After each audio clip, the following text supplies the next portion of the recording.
Hello everyone, কেমন আছো তোমরা সবাই? আশা করি তোমরা খুব ভালো আছো, সুস্থ আছো।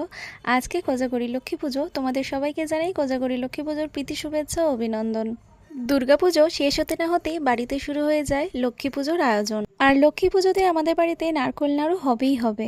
তবে আমরা নারকেল নাড়ুর মধ্যে আমরা গুড়ের নাড়ুটাই বেশি ভালোবাসি চিনির নাড়ুর থেকে, তাই চিনির নাড়ুটা আমার মা করে না, গুড়ের নাড়ুটাই করে। তো কতগুলো নারকেল নিয়ে বসে পড়েছি করানোর জন্য। দেখতেই পাচ্ছেন এই সব কটা নারকেল আমিই করিয়েছি, লাস্টে দুটো মতো মা করিয়েছে আর বেশিরভাগটা আমিই করিয়েছি। আর এখন মা পারেও না বলে তাই জন্য আমিই বেশিরভাগটা করে দিই।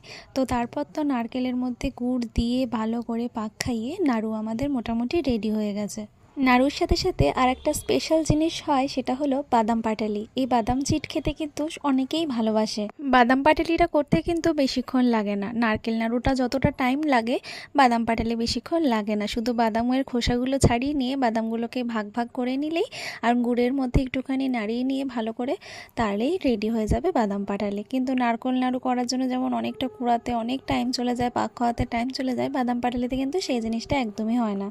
তো আমাদের বাদাম পাটালি আর নারকেল নাড়ু কিন্তু একদম রেডি। তারপর আমি আমাদের ঘরে সুন্দর করে আলপনা দিয়ে নিয়েছি আর লক্ষ্মী ঠাকুরটাকে বসিয়ে নিয়েছি। আমাদের হচ্ছে সরার লক্ষ্মী ঠাকুরের পুজো হয়, আবার লক্ষ্মী ঠাকুরটা হতে হবে এক চোখা, মানে একদিক সাইড করে বসা হবে। তো এটাই আমাদের বাড়ির নিয়ম। তো সেই জন্য আমাদের এক চোখা সরার লক্ষ্মী আনা হয়, আর তার সাথে আমাদের আগ গাছও পুজো হয়, তাই আগ গাছও আমাদের কিনে আনা হয়। তো আমাদের বাড়িতে খইয়ের মোয়া দেওয়া হয়, তাই আমার মা খইটাকে ভালো করে গুড়ের সাথে পাকিয়ে নিচ্ছে। তো এইটা করতে বেশিক্ষণ লাগে না। আর এই যে সরার দুটো বাটি দেখছেন, এর মধ্যে খই দিয়ে ভর্তি করে উপরে 5টা করে নাড়ু দিয়ে দিতে হয়, দিয়ে লক্ষ্মী ঠাকুরের সামনে সুন্দর করে সাজিয়ে রাখতে হয়। তো তারপর শুরু হয়ে গেছিল ভোগের রান্না। তো ভোগে মা করেছিল 5 রকমের ভাজা, আর তারপরে করেছিল খিচুড়ি আর আলুর দম। তার জন্য সব আলুগুলো কেটে রাখা হয়েছিল। মা যেহেতু উপোস করেছিল তাই ভোগের রান্নাটা মাই করছিল। আমি তো উপোস করিনি, তাই রান্নাটা আমি করতে পারবো না, তাই জন্য আমি মাকে সব কেটে কুটে এগিয়ে দিচ্ছিলাম। আর খিচুড়ি আর আলুর দমটা মা কিন্তু একাই করেছে পুরো নিজে হাতে, আমি কিন্তু এটাতে কোনো রকমই কোনো হেল্প করিনি। তো একদিকে বসিয়েছিল গোবিন্দভোগের চালের খিচুড়ি, আর একদিকে বসেছিল আলুর দম। দারুণ গন্ধ বেরোচ্ছিল। এই ভোগের খিচুড়ি খেতে কিন্তু খুব ভালো লাগে। লুচিটা করেছিলাম আমি, মানে আমি লুচি মাখা থেকে শুরু করে বেলা সবই আমি করে দিয়েছিলাম, আর মা শুধু ভাজছিল। আর লুচির সাথে করা হয়েছিল দুধ সুজি আর চালের পায়েস। তো ভোগের রান্নাগুলো মোটামুটি কমপ্লিট করে তারপর আমরা ঠাকুরের সামনে সুন্দর করে সাজিয়ে দিয়েছিলাম ফুলগুলো। তারপরে সব যে ভোগগুলো দেওয়া হয়েছিল সেগুলো সব সাজিয়ে দিয়েছি সুন্দর করে, কারণ তখন প্রায় সময় হয়ে গেছিলো আর ব্রাহ্মণেরও আসার সময় হয়ে এসেছিলো। আমাদের বাড়ির নিয়ম অনুযায়ী সবসময় কোজাগরি লক্ষ্মী পুজো সন্ধ্যাবেলা হয়। তো এবছর লক্ষ্মী পুজো 2 দিন পড়েছিল। তো আগের দিন প্রিপারেশন করে আমরা উঠতে পারিনি, তাই জন্য আমরা পরের দিন পুজো করেছি। তো পরের দিন পূর্ণিমা ছিল বিকেল 5টা অবধি, তাই আমরা দুপুরই পুজো করে নিয়েছিলাম। একদম টাইমে টাইমে আমাদের সব কিছু শেষ হয়েছে, মানে ভোগ রান্নাও শেষ হয়েছে, ফল টল কেটে আমি সব গুছিয়ে দিয়েছি। আর তারপরেই চলে এসেছিল ব্রাহ্মণ ঠাকুর, একদম টাইমে হয়ে গেছে। আর আগ গাছের সাথে আমাদের নৌকাও পুজো হয়। তুলসী বৃন্দা দেবী নমস্তুতে।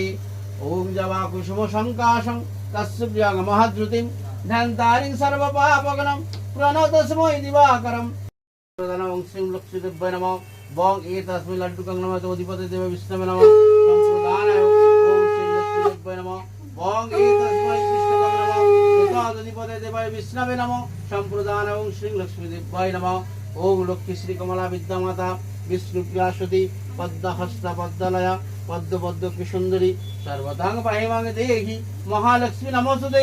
বং এতস্মৈ পরমান্নায় নমঃ। বং এতস্মৈ পরমান্নায় নমঃ। সচন্দন গন্ধ পুষ্পং পরমান্নায় নমঃ। এতদধিপতে দেবায় বিষ্ণবে নমঃ।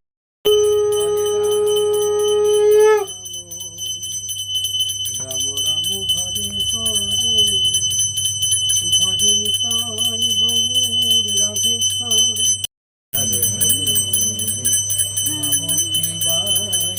শিব গঙ্গাধারায় শিব গঙ্গাধারায় হর।